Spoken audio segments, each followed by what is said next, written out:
All right, here we go. We have some Stub Luv issues. So Stub Luv couldn't get on his live, so I'm going to try to get these guys in right now.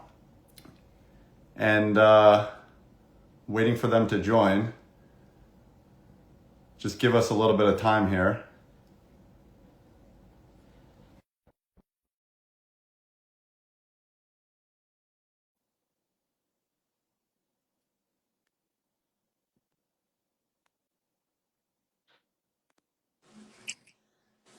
All All right. right, all right. What's up, guys?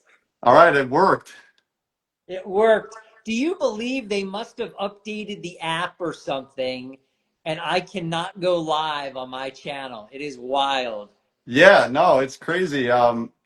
It's must have been some kind of update with Instagram. So I still had the live on mine, so luckily it worked out. But it's it's nothing like 2 minutes before we go live to figure that one out. It's crazy, I know. So, I think it's time to crack that beer though, because that was a stressful start. I almost had to host this thing. it's crazy Cheers. because yeah, cheers, Tom. Cheers, Chase. You know, it's funny. My wife saw me put on the gold jacket. She saw me put on the glasses and the hat. I'm gonna take it off for now. And she's like, I think Stub Luv Live has officially jumped the shark.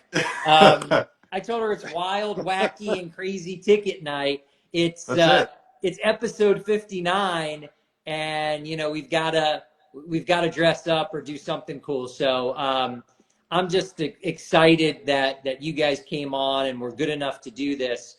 So we're talking about wacky, wild, and weird tickets. And my friend Chase, I think are you the designated guru of the wackiest, wildest, and weirdest?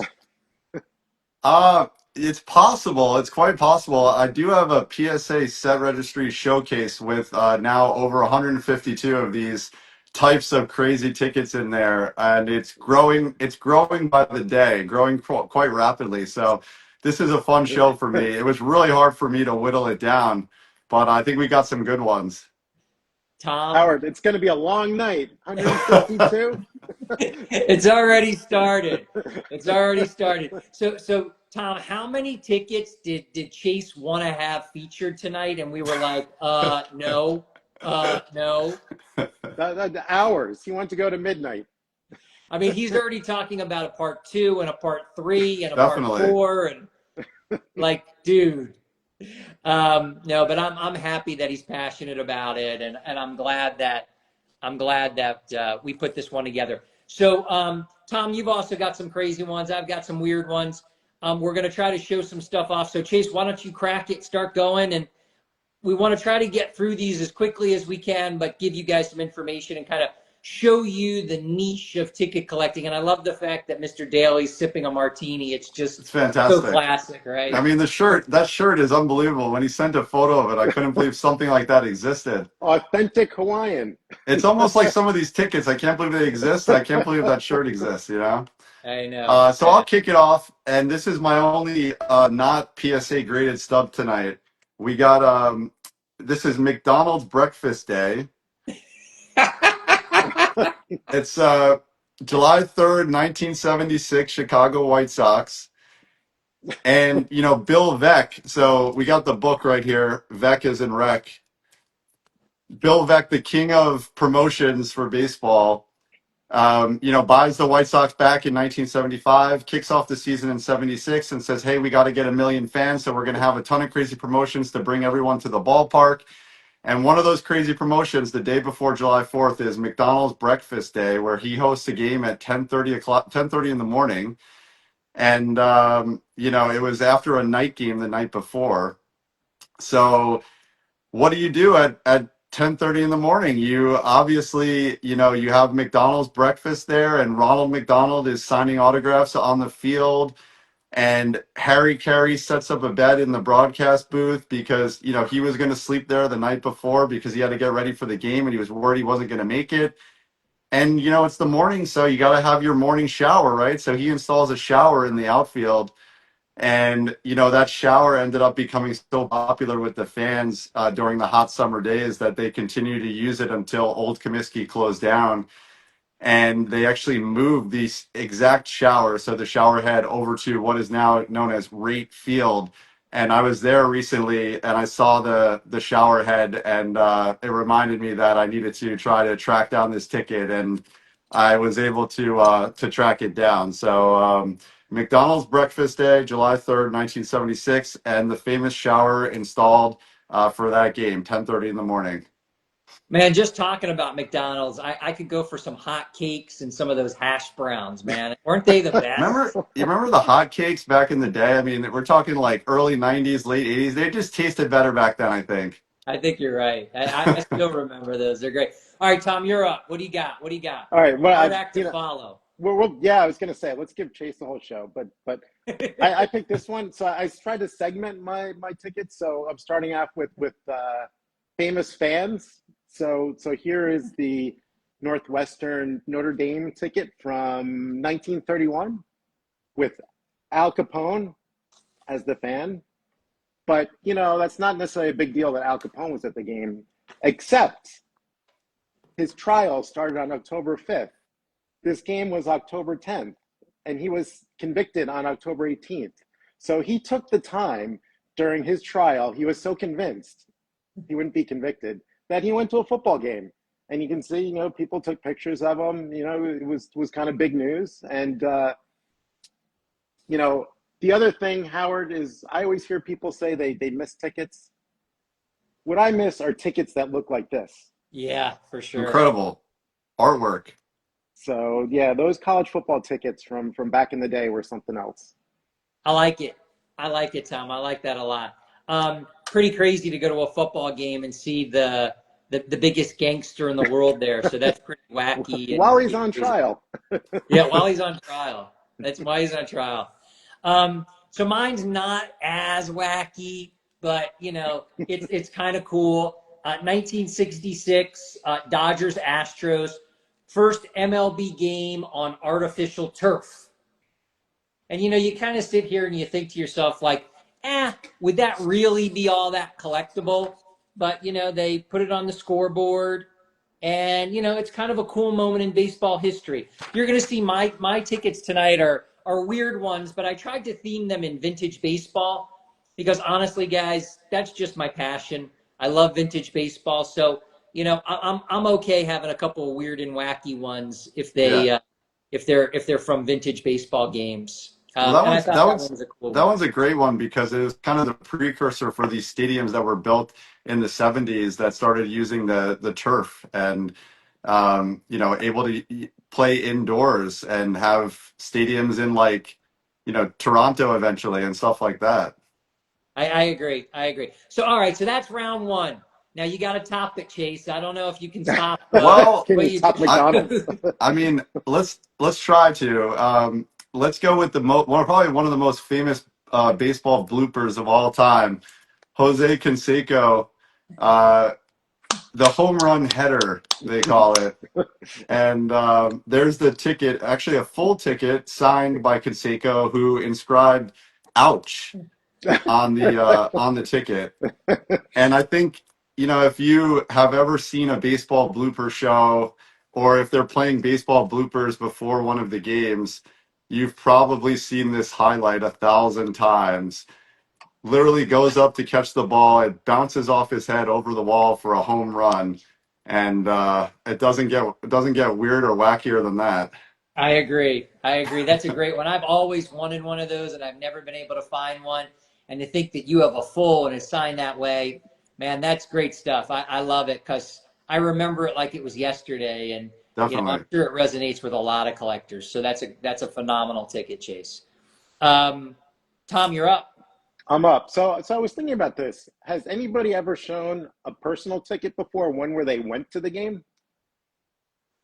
Probably not. Probably not. So this is a ticket from let's see, August 7th, 1983, Giants preseason game. I was 17. My friends and I popped in the car, went to the football game. LT was holding out, so he was making like 150,000 that year, and he wanted to hold out for half a million.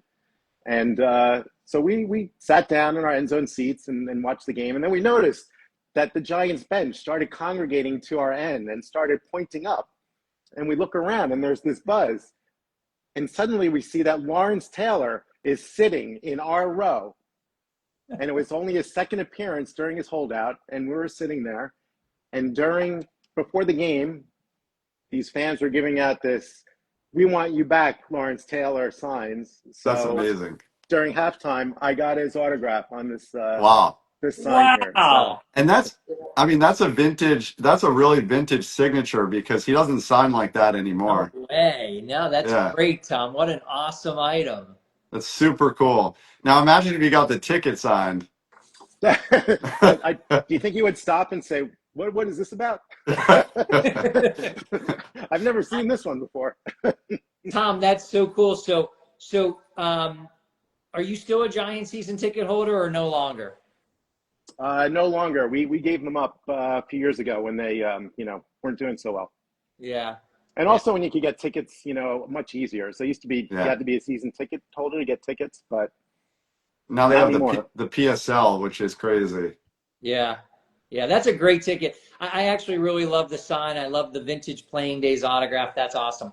Definitely. Sticking with vintage baseball, this is my 1972 Oakland A's Mustache Day ticket. Love it.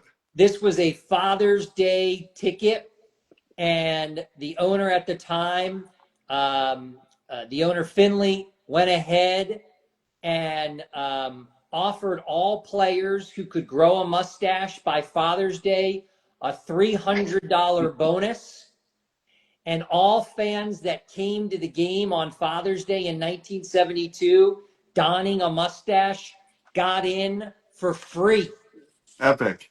And if you remember what the 1972 A's team looked like, No, I love it. everyone donned with the cool mustache. See, I should have worn a mustache tonight. I Yeah, missed a it. fake mustache would have been good for that one. Fake And mustache would have been was clutch. that the precursor to Movember? I mean, he might have started Movember with that day, right?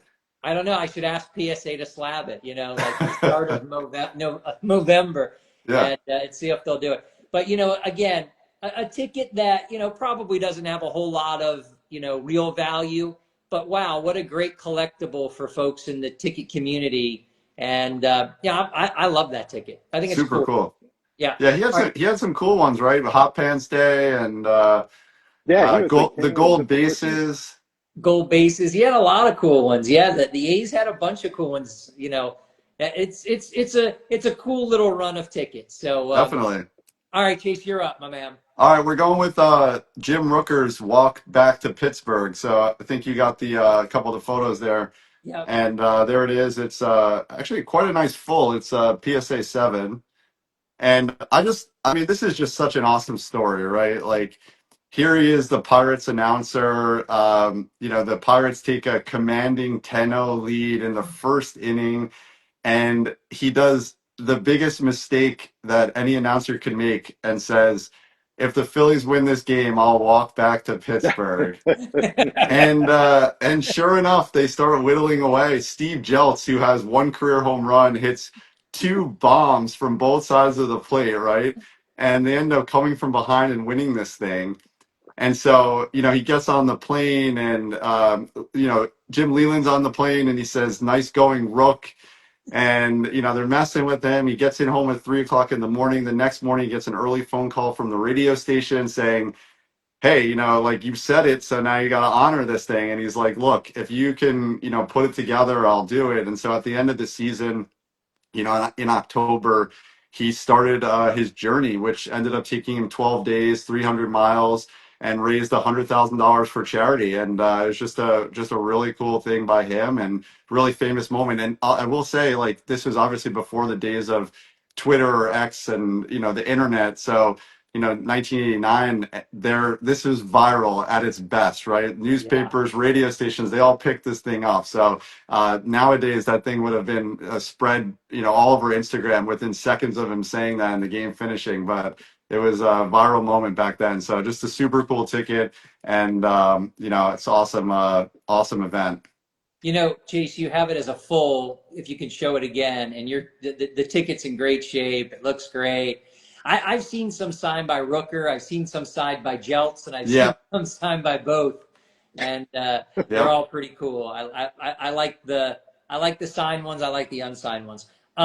Okay, Tom, you're up.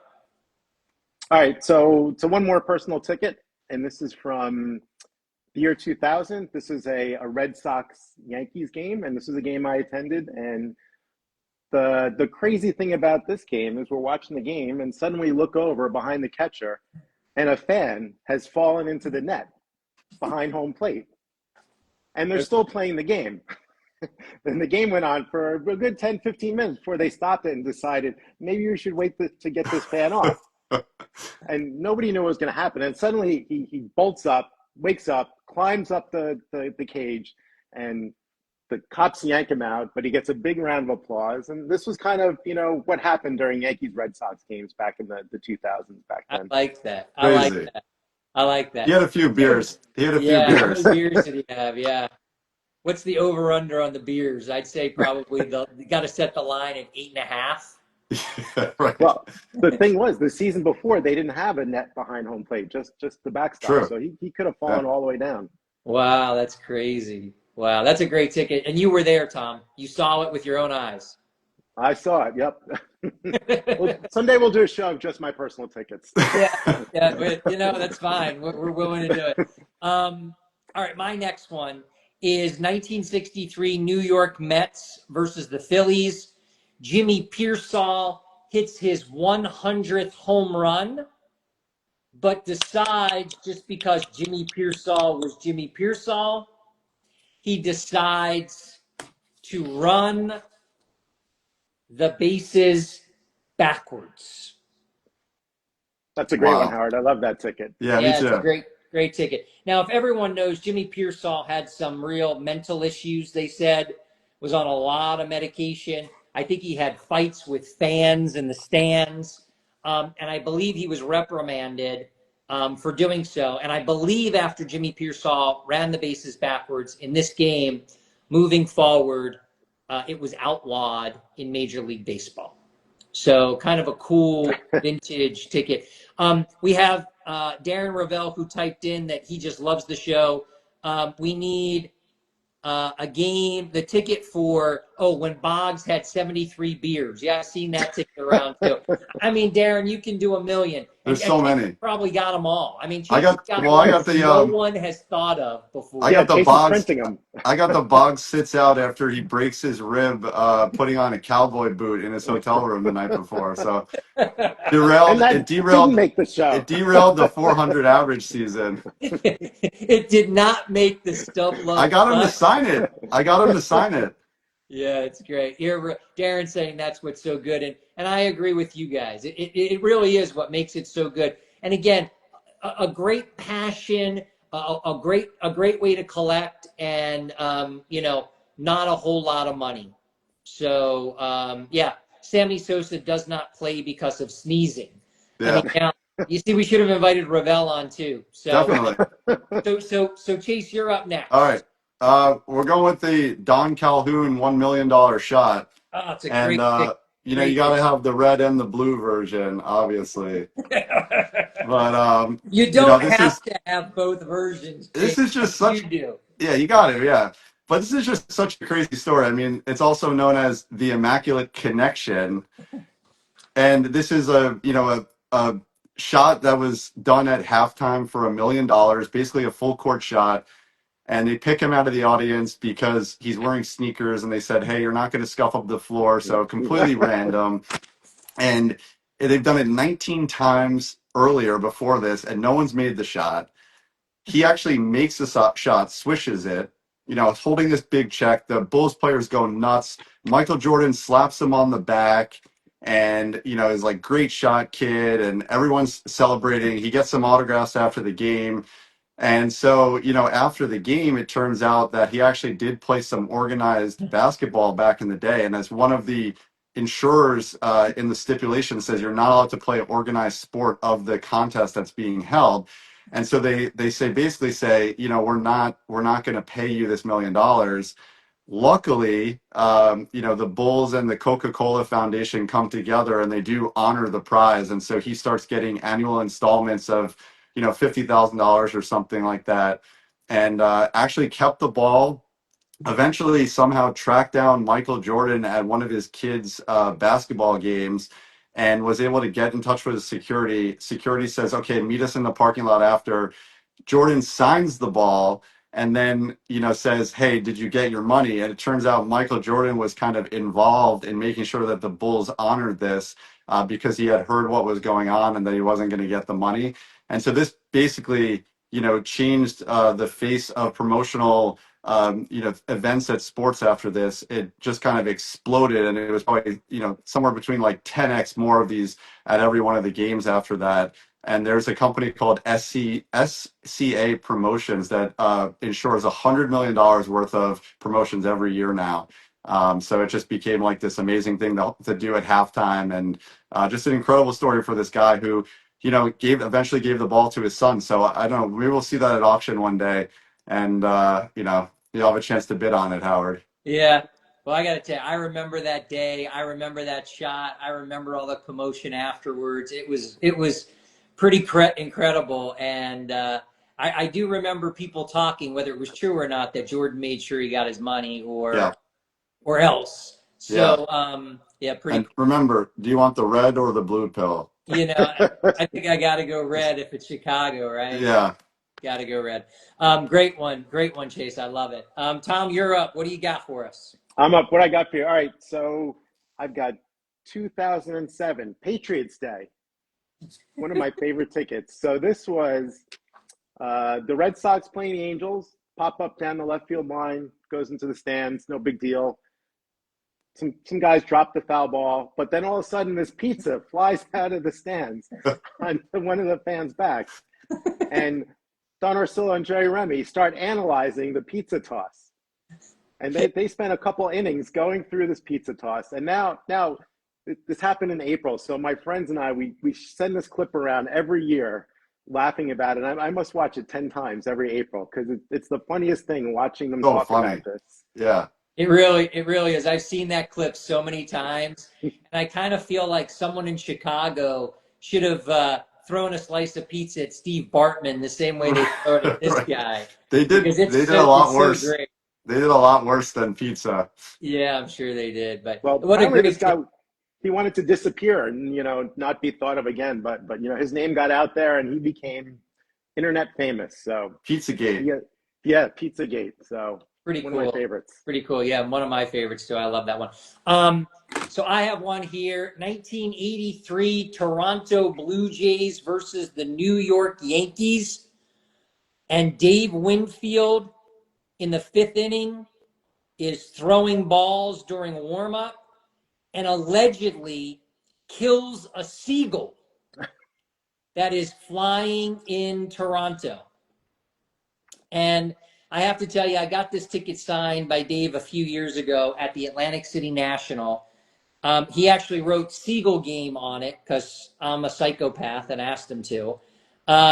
But what was really cool is he took a picture of it and he showed his family and he thought it was really cool.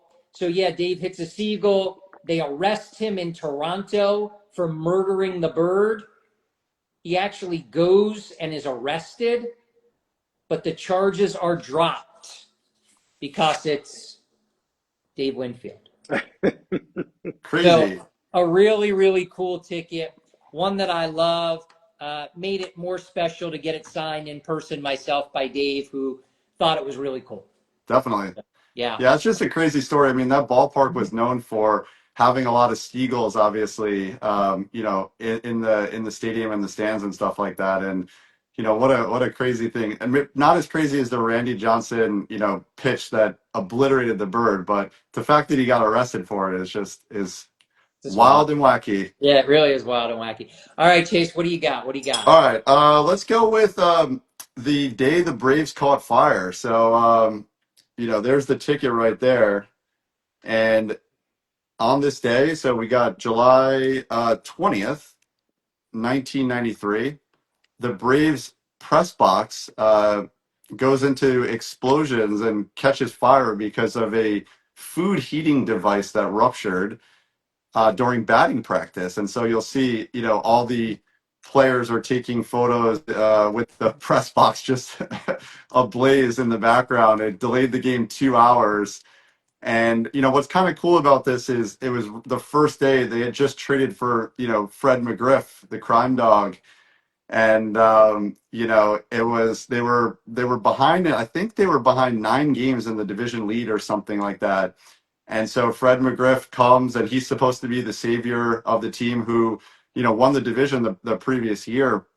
And so they're down in the game after the game finally starts, and he hits a big 3-run home run, and they end up winning that game. They go 51-17 down the stretch and actually win the division by 1 game in the final game of the season. And so that was kind of the signaling, the fire that they were going to catch fire and win all these games and win the division. So it's just kind of a cool moment in time and a cool ticket. And what incredible photos! I mean, it Yeah, doesn't get better than that. I agree. It's a good one. One that I don't see a lot, and it's kind of rare. Again, not a pricey ticket, I'm sure, but a good ticket to have in a collection like this. All right, Tom, what do you got, my man? What I got? So I went to Crazy Uniforms next. So this is we're talking about Bill Veeck. This is the White Sox. This is the first shorts game, and I looked it up, and the attendance at this game was pretty slim. It was only 16,000. Wow. But whenever you hear about Crazy Uniforms, people always talk about the White Sox and their shorts. I So mean, I got to say these are some of the worst uniforms ever. I mean, this is just terrible. How do you slide in that? I don't know. I guess you don't. Yeah. I mean, it screams the 1970s. What year was that again? So this was 1976, August Okay, 8th, yeah. So that's the 1976. same year that he's doing all this crazy stuff, Bill Veeck. That's McDonald's breakfast day and all this other crazy stuff. It's the shorts game, very famous. Yeah, it's a very famous ticket. Again, a great ticket. I think every collector who's into vintage baseball, and I still think that's vintage mid 70s. Got to own that ticket. They're out there. I wouldn't say there's a lot of them, but they're out there, and it's a great ticket. Yeah, you can find it. None of these Yeah, tickets are that expensive. You can find it if you look for them. yeah, I agree. That's a great one, Tom. Um, I have one 1966 St. Louis Cardinals versus the Houston Astros. The date of the game is July 9th, so it is the middle and heat of the summer in St. Louis. And of course, the one and only Harry Carey decides to strip down to his boxers and announce the game in front of 47,000 people without any clothes on but his underwear. That's fantastic. And only Harry Carey could possibly get away with that. Totally. So And I what a really what a think, photo of it. yeah, that's a wacky and weird one, and kind of I think the photo makes it because someone taking the photo with his expression, I just think it's great. So I love that ticket. I've published it on my IG page, and it's one I'll hang on to for forever and ever. It was hard to find. Um, all right, Chase Maz, you're next. All right, so we'll go with the controversial lights out game, Baltimore Orioles. And so this is the day of the lights out game, and this is the doubleheader the following day. So we got the two fulls here.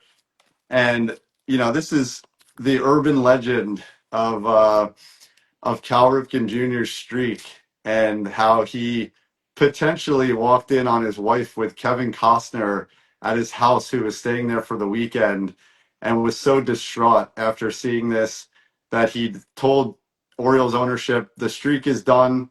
I'm done. I'm hanging it up. It's all over."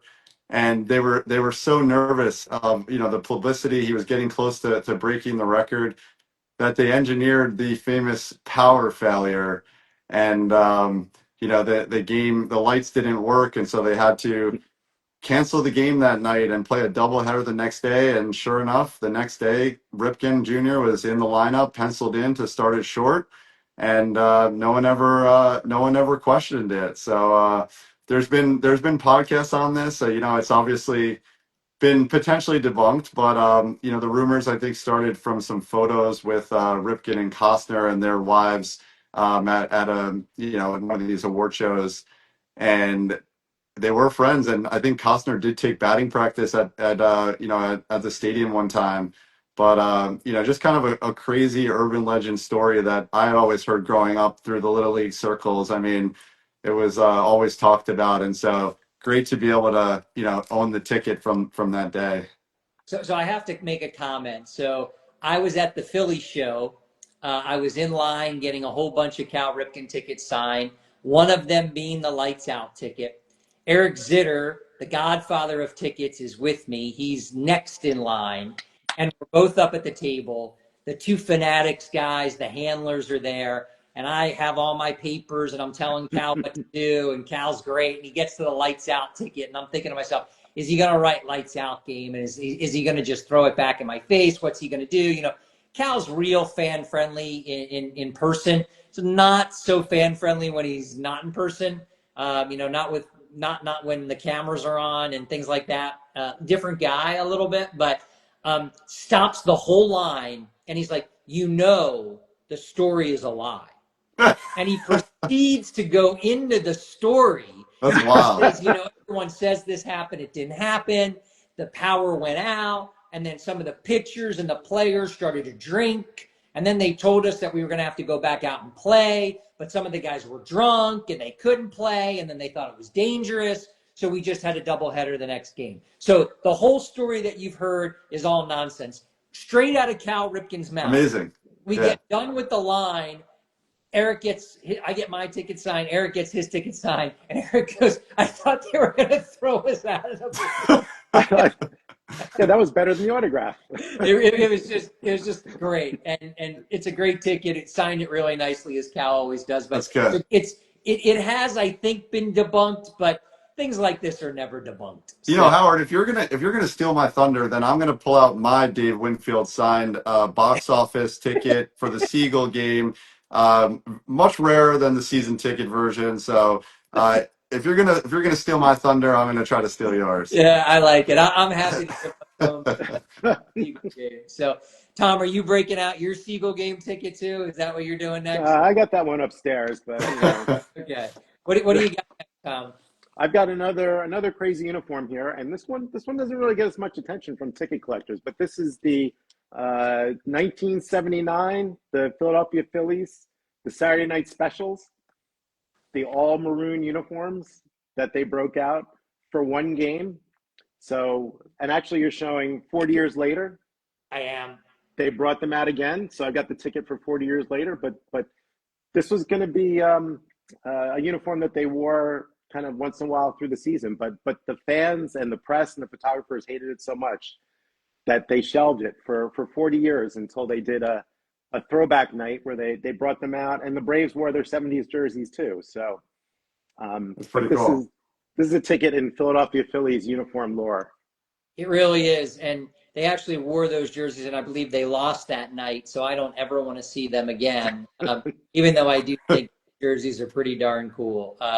So yeah, great ticket, and I love the fact that you have the matching pair of the times they wore them both, once in the 70s and then once fairly recently. So great stuff, Tom. Like that one a lot. My next one, real quick, is 1961 Chicago White Sox, and again, we're going to stay with that Bill Veeck theme. And Eddie Gaedel, the small person who made an appearance for the St. Louis Browns when Bill Veeck was involved with that franchise, comes over to the Chicago White Sox. And because Bill Veeck is a fan of Eddie Gaedel and wants to help him out, makes him a vendor at the stadium. So this is Eddie Gaedel is hired by Bill Veeck and works as a vendor at the stadium in Chicago. Now, I got to tell you, I love the ticket. I love Eddie Gaedel. I think it's super cool. And I think it really is wacky, weird, and wild. So I had to pull that one out tonight. One of my favorite tickets. That's a great one. And here's Bill Veeck, too. If anyone doesn't know who Bill Veeck is, like Chase showed the book, Vec as in Rec, and I heard it's a great book. I haven't read it, but it's certainly one on my list. And Bill Vec has accomplished a lot in baseball, was a great baseball person. So anything that has to do with Bill Vec, I'm in on. Definitely. Chase, you're up. All right. Well, I hope all the kids are in bed right now because we Oh got no. the famous, the Bills fans, nothing but class in 2016 playing the Patriots, throw a sex toy onto the field that has Tom Brady written on it, I think. What does it say, Howard? It actually says Brady's dildo. Brady's dildo. There you go. Not much to say there. Brady is just completely dominating the Bills, and of course, they would throw it onto the field, which, I mean, how does it come about? They have to bring this into the stadium. This is not something that was just there, or was it?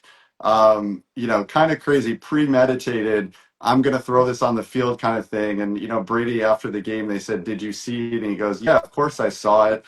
And it thought it was funny. No one wanted to pick it up, so everyone's just kind of kicking it around, and the refs are kind of kicking it around off the field. No one wanted to touch it.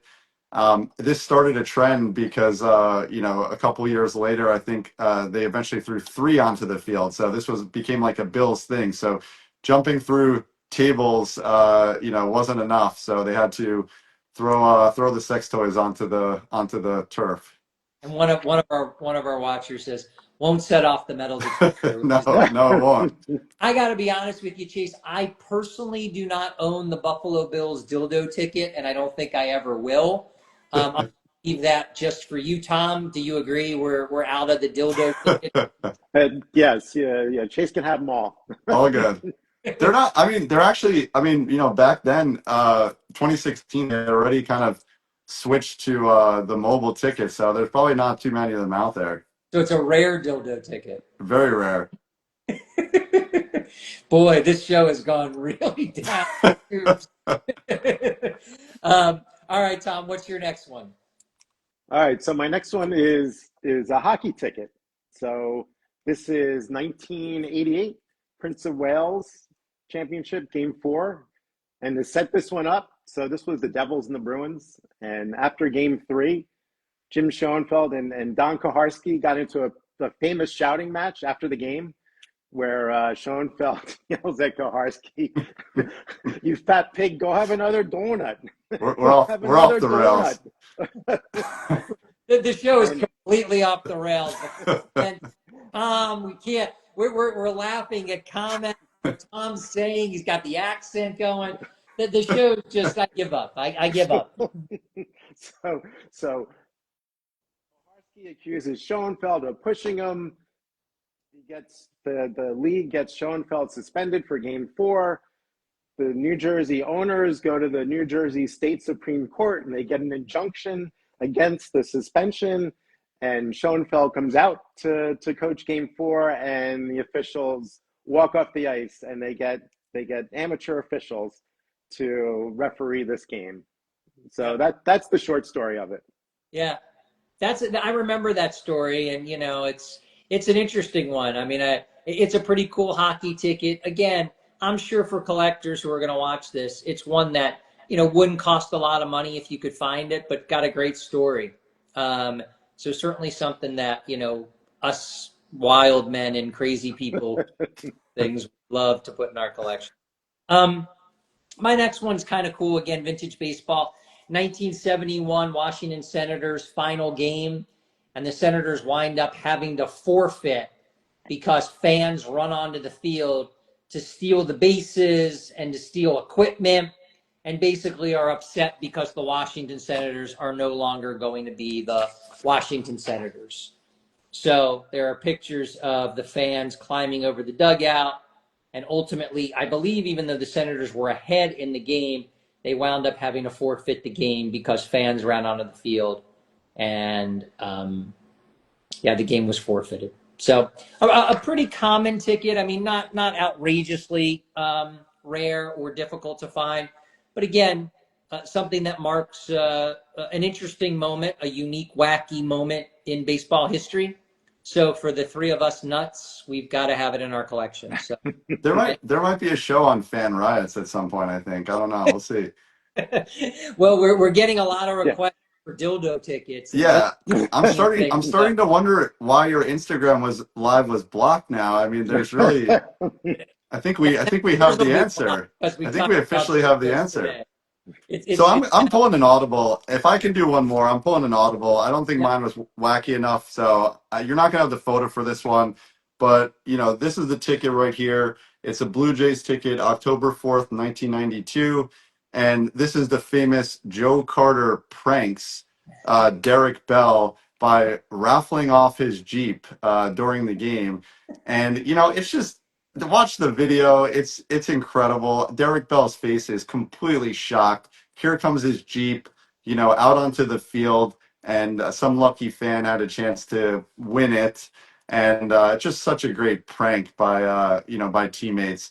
And I just think that was a super cool ticket. I was looking for it for a while, and I finally found it. And yeah, I just had to show that one instead. I I love that ticket. I love Derek Bell's face. I love the Jeep too. You know, the truck. I mean, it's like a green, like '90s, early 2000s Jeep. Yeah, You know, kind of like tricked out. It's kind of cool. Yeah, I remember that vividly and thought it was cool that they did it to him. so funny. What baseball's all about. Tom, what do you got? I'll give you one more fan riot ticket. So this is a pretty popular one. Chicago White Sox Disco Demolition Night, Yep. 1979. I think the story of this one is pretty well known, right? Collecting disco records at the gate, and then the idea was between games of the doubleheader, they were going to have this big bonfire in the middle of the field, so an explosion to blow up the disco records, which of course sounds like a great idea, right? So it turned into a bonfire and a lot of drinking and craziness, and another suspended game or forfeited game. The second game was forfeited. So, and I looked up the pop on this. This is a pretty common ticket. So I saw that there's 62 in the PSA pop report. So this is Yeah. one that's pretty easy to find if you want one. Yeah, again, a great ticket to have. Why not? Tells a great story, and who wouldn't want a disco demolition kind of story to be told? And you buy it for $100, and any collector of memorabilia who knows sports is gonna fall in love with that. Something cards just can't do. And I'm not throwing stones at cards. I like cards too, but it's just kind of one of those things. So I want to pause for a minute because I'm out of tickets. I have one more, but I'm sweating here in this jacket, and my IG didn't work tonight. I got to get up tomorrow morning at 4 o'clock to get on a plane to New York to go to Fanatics Fest, and I'm pretty excited to do that. I want to tell everyone out there, and I know a lot of people are going to watch this afterwards. These collectors that I have on, Chase and Tom, they are the real deal. These guys are such good guys. They're such good for ticket collecting. They give me so much joy. In the last probably week and a half, I have gotten more buzzing on my phone from text messages in the middle of the day, so much so that I actually had to mute the texts because, I'm in the middle of depositions and I'm in the middle of hearings in front of judges, and my phone's going off, and I'm like, I just got to shut this down. And all they're talking about is, so what are we wearing for the episode, and that they're going to show, and their passion comes through. So I was in a long deposition for work all day today.